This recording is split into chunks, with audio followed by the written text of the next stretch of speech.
Basically, I started doing yoga as a way to self-massage.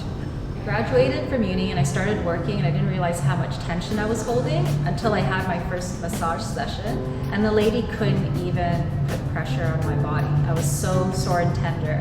And then I found a local yoga studio and started going regularly, and a month later I went back to the masseuse and realized right away that she was able to put more pressure on my body, and that was the light bulb moment when I realized that yoga is the most sustainable way to make sure that you're able to release tension from your body and then allow yourself to feel better.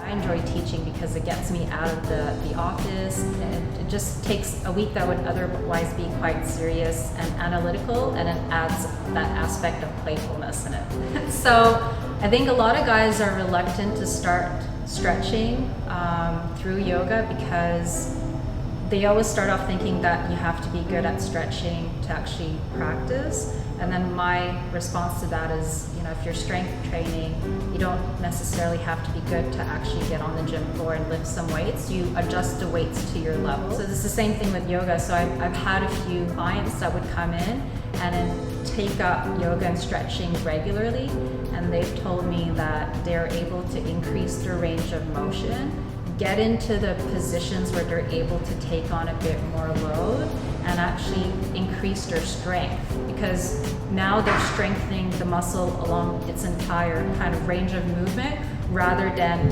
along the restricted part of that movement. So those who come regularly will actually feel the benefits when they go onto the gym floor or when they do other types of exercises.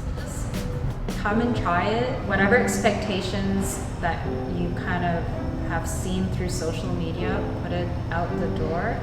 And then when you come to practice and stretch, it's really about learning about your body, your capabilities and limitations, and being okay with working with what you have. So if you come into class with that mentality and start with something and then stay consistent, then I will guarantee you will find that it will bring benefits throughout your day, not only on a physical level, but also on a mental well-being level.